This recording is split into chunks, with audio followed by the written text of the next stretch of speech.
Welcome to Wayne's Old Time Radio Page channel. I'm Wayne, your host. These programs are brought to you by support of our listeners. You can give your support at Patreon or PayPal, either one. There's clickable links in the description below. Thanks for your support and enjoy the shows. From Hollywood, it's time now for... Johnny Dollar. I have your call to Stanford, sir. Oh, thank you, operator. Hello? Oh, Mr. Dollar, I'm so glad you called. Well, you seem pretty anxious to talk about something, Miss Harkness. I am. About Donald and his uncle. And Donald's plan for the expedition to Egypt. To dig up the remains of the old pharaoh Kamashek? Yes. Can you come over here to see me, please? When I talked to you on the station platform a while ago, you said something about the curse of Kamashek. Yes, Mr. Dollar. Isn't that nothing more nor less than superstition? No. Huh? I'm afraid that in this case, Mr. Dollar, it can mean nothing more nor less than murder. I'll take the first train.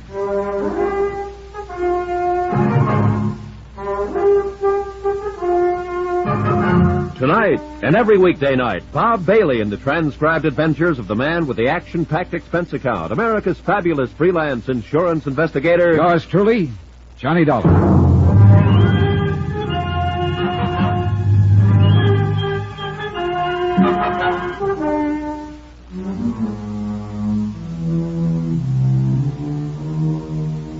From Special Investigator Johnny Dollar to Inter-Allied Life Insurance Company, Crutchfield Square, Hartford, Connecticut.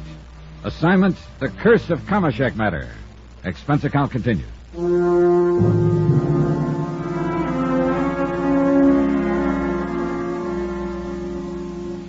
Item 4, 320, cab to the station, train fare from Hartford to Stamford, and cab to the modest but attractive apartment of Dorothy Harkness. The short trip gave me time to think. Eric Turnbull, wealthy retired businessman, called me in on this case. Turnbull, uncle of young Donald Cronin, entirely in control of a large trust fund for the boy. Turnbull, who was determined to prevent him from making an expedition to the tomb of Kamashek, on the excuse that he suspected a plot against the boy's life. Engineered by Dorothy Harkness, who was not only Donald's fiancee, but a beneficiary of his $100,000 life policy. So a talk with Dorothy Harkness seemed very much in order. Oh, come in, Mr. Dollar. I'm so glad you were willing to come and talk with me. How are you, Miss Harkness? You make me sound so old. Dorothy, won't you sit down? All right, thank you. But before we go any further, Dorothy, I think you ought to understand that I'm an insurance investigator, and so far... I know that. Donald told me his uncle was going to send for you. But there's been no claim filed, no reason for one. I know. Mr. Turnbull does, well, kind of unusual things now and then, and I guess this is one of them. Unless he's trying to prevent whatever might cause a claim to be filed. Mr. Dollar, I don't know what Mr. Turnbull has told you about me, but I'm sure it wasn't good. I'm afraid we don't get along very well. Well, it's pretty obvious he doesn't like your interest in his nephew, Donald. I've known Donald since school, Mr. Dollar, and we hope to get married. At least Donald does. Oh? And what about you? I don't know. I don't know. I got the impression from Mr. Turnbull you were doing a pretty good job of getting Donald into your clutches. Isn't the way it is at all. We've been seeing a great deal of each other, and Donald is asking to marry him. And I'm fond of him, Mr. Dollar, terribly fond of him. As far as marriage is concerned, I'm not sure. What do you mean? I can't help wondering all the time if he isn't hoping to marry me just as an escape from his uncle. Uh-huh. Would you marry him? If I was sure. If you know. You'd be sure of an awful lot of money, Dorothy. What? The minute he reached 30, that is. Mr. Turnbull has poisoned your mind, Mr. Dollar. What money Donald has or may have has nothing to do with it. That sort of thinking is filthy. I guess you mean that, don't you? Yes.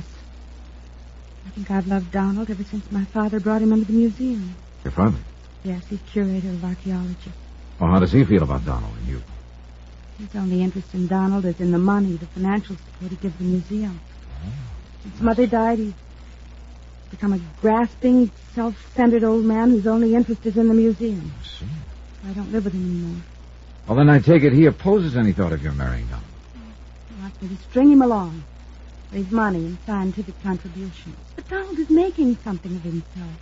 Instead of wasting his life in idle luxury as Mr. Turnbull would have it. Or would he rather have Don increase the family fortune? No, just not spend it. That's all he cares about. So if anything should happen to Donald, there would be more left for Miss Eric Turnbull. And that's why I called you. But I'm afraid that if Donald does go on this expedition to Egypt, something will happen to him. Oh, now, wait a minute. Turnbull has objected strenuously to this latest expedition. You don't know them yet. Either of them. They're of the same stock, and they're both stubborn, determined, and willful, and his uncle is clever. Clever enough to play on this stubbornness. Capitalize on it. What's that supposed to mean? He knows that the surest way to keep Donald from doing something is to insist that he do it. It's always been that way. Are you sure you haven't been reading too much psychology? It's true. And in spite of Donald's academic maturity, he's almost like a child in some things, emotional sometimes. That's another reason why I wonder if Donald really wants to marry me. If he loves me enough. Or if he's simply rebelling against his uncle. You feel, then, that Mr. Turnbull is opposing the expedition to be sure that Donald will make it? Yes. Because he doesn't quietly reason with Donald, talk things out. He shouts, he storms, he threatens. And that gets Don's back hair up. Makes him more determined to go than ever. Wouldn't it do the same to you? Maybe so. I'm afraid that if he does go, he'll never come back. You honestly don't want him to? No. Just what do you think might happen to him? This curse of Kamashek you mentioned? I think that would be the excuse for his uncle to have something happen to him. What is this curse? Do you remember King Tutankhamun? Well, I remember hearing and reading something about him, old Egyptian pharaoh. His tomb had a curse on it, too. But because they believed it would yield important historical data and some of the treasure of those ancient dynasties, an expedition went to the Valley of the Kings and excavated it anyhow. You're really hip on this stuff, aren't you? Donald's interest in it, I guess, but listen to me. One after another, people who were involved in that expedition died under very mysterious circumstances. Yeah, I remember. Even Lord Cronin himself. They said that he died from the results of a mosquito bite and pneumonia. But the other deaths were not so easily explained away. Not even by able scientists and doctors. You believe in the curse of King Tut, then? And now the curse of Kamashek? No. Well, I don't. But for what you just told me... There have been too many other tombs, all bearing warnings, where the people who dug into them, touched the treasures in them, even touched the remains of the kings, had no harm at all come to them. Well, then I'm afraid I don't see what you're driving at. This, Johnny. Any mysterious death of someone who's explored one of these ancient tombs will be accepted as a result of the curse. Don't you see? It's an open door to murder. You know something? To me, it all sounds a little far-fetched. No. Because of Eric Turnbull. Because I'm sure he wants Donald out of the way. For his money? This terrible friction between them, this antagonism that's been building up for years. And it's reached a point where either one of them would be glad to see the other out of the way. But Eric Turnbull is the only one who is evil enough to do something about it. Well, I gotta admit that sparks kind of flew between them when I saw them together. And don't forget it would be to his uncle's advantage if Donald were to die. He needs the money? Well, no, I guess he doesn't. Well, what about you? I'm doing all right at the museum. I'm earning enough to live on, and I'm happy now. Just the same, as I understand it, you'd collect half of Donald's life policy. I hate you for even thinking of such a thing. I hoped you would help me save Donald's life. Funny, though, isn't it? Funny. Eric Turnbull is my employer in this case. If there really is a case. Because he's smart. He's clever. He's clever enough to know that calling you in would help cover up anything he might do. All right, look. Suppose Eric Turnbull did plan to get rid of Donald. How? I don't know. But this I do know.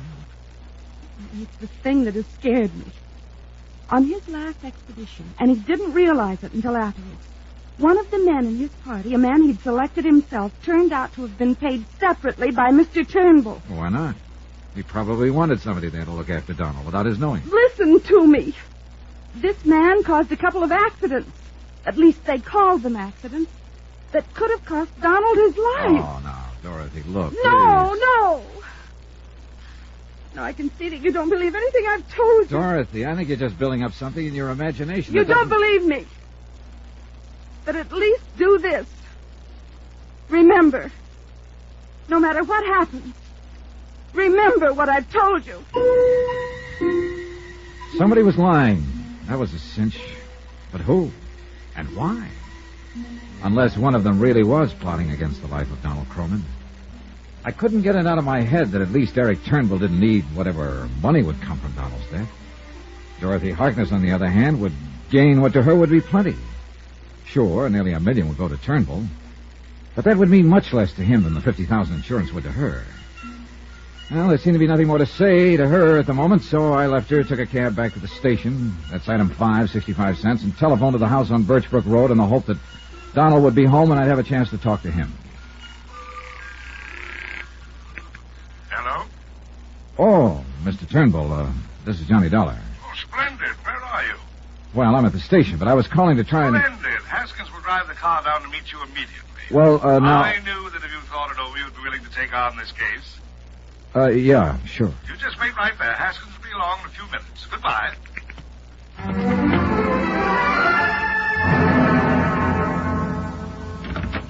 Come in, Mr. Dollar.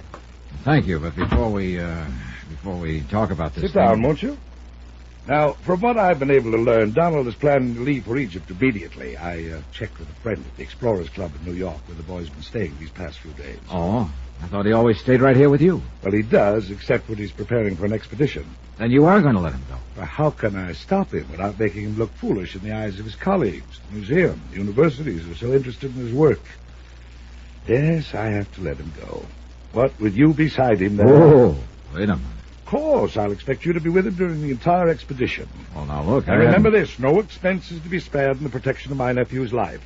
I had to go down to New York to see David Wilt. He's my stockbroker, Harrison Dillman Company. While I was there, I stopped at my bank and arranged to have some 5,000 in American Express traveler's checks ready for you. All you have to do is go down there and sign them, pick them up. If you need more, cable me. You don't waste any time, do you? I know Donald. He's very stubborn, determined, and willful. In his present frame of mind, he might pack up and take off at a moment's notice. I want to be sure you're at his side. Okay, you're the boss. But, Mr. Turnbull... Yes? You still haven't told me why you think his life is in any more danger on this expedition than on any of the others he's undertaken. Because that girl, Dorothy Harkness, is smart, is clever. And because of something that happened on Donald's last expedition, Yucatan. Oh? He didn't realize it until afterwards, but one of the men in his party, a man he'd selected himself, turned out to be a friend of this Dorothy Harkness. Not 20 minutes ago, I heard exactly... Now, listen to me. This man caused a couple of accidents. At least they called them accidents. That could have cost Donald his life. And Mr. Dollar, though lacking any proof, I am convinced he was put up to them by the beneficiary of his insurance policy, Dorothy Harkness. Did I say somebody was lying? Somebody had to be lying. And by now, that old feeling was beginning to come back to me, that hunch, whatever it is, that told me somebody was planning to kill Donald. Eric Turnbull? Dorothy Harkness? Who? Something told me I'd better get to Donald Cronin. But fast.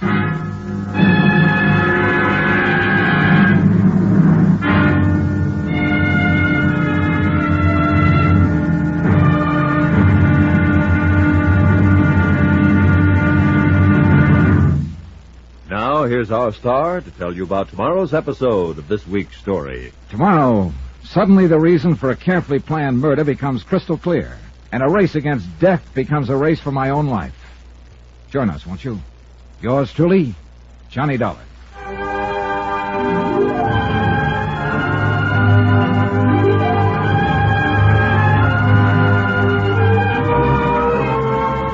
Yours truly, Johnny Dollar, starring Bob Bailey, is transcribed in Hollywood.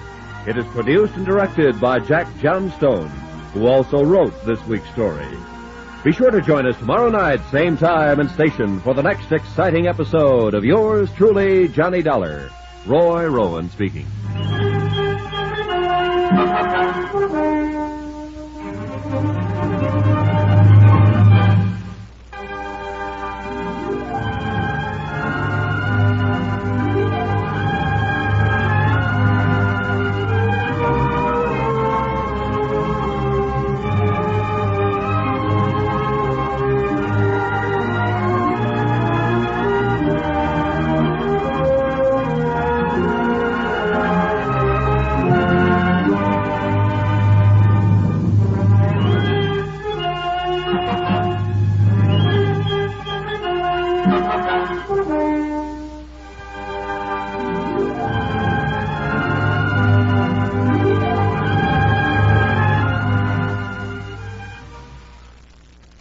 From Hollywood, it's time now for... Johnny Dollar. I have you, I'm fixed, sir. Oh, thank you, operator. Hello?